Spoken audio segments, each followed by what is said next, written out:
ในวิดีโอนี้เราจะพามารู้จักกับประเทศที่น้อยที่สุดในโลกและประเทศที่ใหญ่ที่สุดในโลกซึ่งจะมีอะไรนั้นเราจะพามารู้จักและเบิ่งไปพร้อมๆกันเลย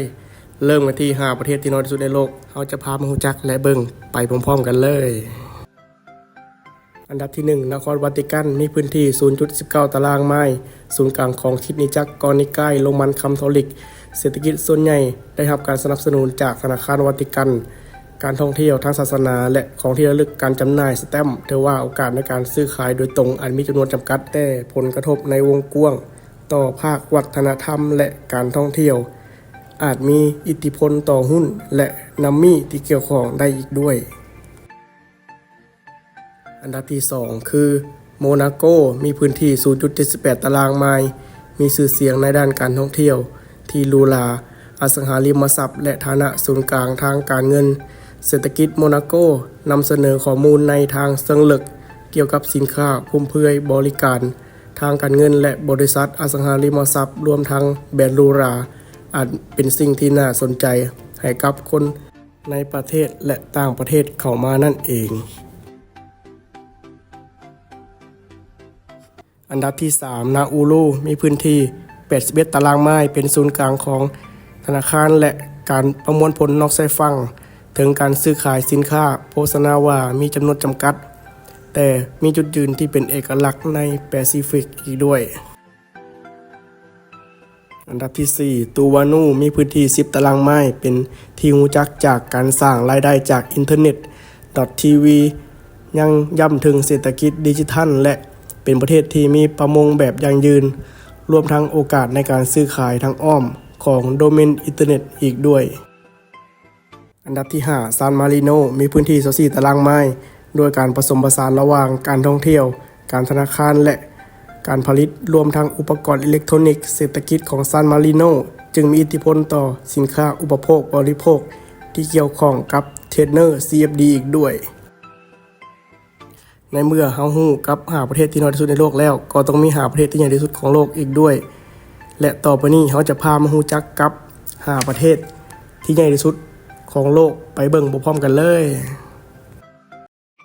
ประเทศที่ใหญ่เป็นอันดับ1ของโลกนั่นก็คืออันดับที่1ประเทศรัสเซียมีพื้นที่ถึง 17.1 ล้านตารางกิโลเมตรรัสเซียมีพรมแดนติดกับประเทศอื่น14ประเทศ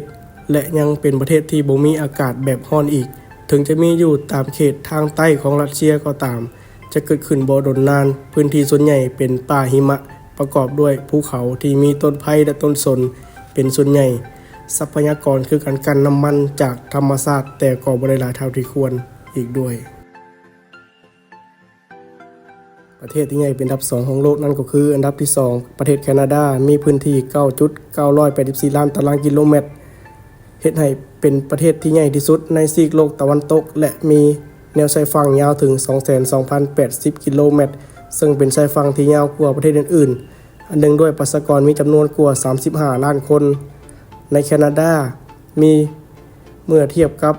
พื้นที่แล้วเทียบได้เท่ากับความหนาแน่นของประชากร4คนต่อ1ตารางกิโลเมตรซึ่งนั่นหมายความว่าประชากรจะมีพื้นที่61เอเคอร์นั่นเอง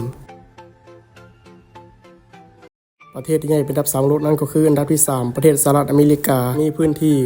9.63 ล้านตารางกิโลเมตรพรมแดนทางใต้ติดกับประเทศเม็กซิโกส่วนทางเหนือติดกับประเทศแคนาดาสหรัฐอเมริกาประกอบไปด้วยภูมิประเทศและสัตว์ป่าที่หลากหลายพื้นที่ในประเทศแบ่งออกเป็น3ส่วนได้แก่ 1. ทางตะวันตกของประเทศเทือกเขาล็อกกี้และแปซิฟิกสภาพอากาศอุ่นทั้งปี 2. ตอนกลางของประเทศที่ตั้งอยู่ระหว่างเทือกเขาล็อกกี้และแม่น้ำมิสซิสซิปปีเป็นสภาพที่ราบใหญ่ 3. ทางตะวันออกของประเทศแม่น้ำมิสซิสซิปปีเป็นศูนย์กลางของอุตสาหกรรมและเศรษฐกิจของอเมริกาประเทศที่ใหญ่เป็นอันดับ4ของโลกคืออันดับที่4ประเทศจีนมีพื้นที่ประมาณ 9.6 ล้านตารางกิโลเมตรมีพรมแดนติดกับประเทศอื่น14ประเทศซึ่งประเทศจีนเป็นประเทศที่มีขนาดใหญ่ที่สุดในทวีปเอเชียประกอบไปด้วยประชากรกว่า 1.35 พันล้านคนซึ่งในนั้นประกอบมีจำนวนแพทย์เฉลี่ย 1.9 คนต่อประชากร 1,000 คนประเทศจีนจึงมีประชากรที่เป็นแพทย์หลายกว่าประชากรของประเทศกาตาร์ทั้งหมดอีกด้วย ประเทศที่ใหญ่เป็นอันดับ5ของโลกนั้นก็คืออันดับที่5ประเทศบราซิลมีพื้นที่ 8.51 ล้านตารางกิโลเมตรและบราซิลยังเป็นที่ตั้งของป่าดงดิบอเมซอนที่ใหญ่ที่สุดในโลกอเมซอนนั้นหนาแน่นและกว้างใหญ่ไพศาลจนนักสำรวจและนักวิทยาศาสตร์ได้ค้นพบอารยธรรม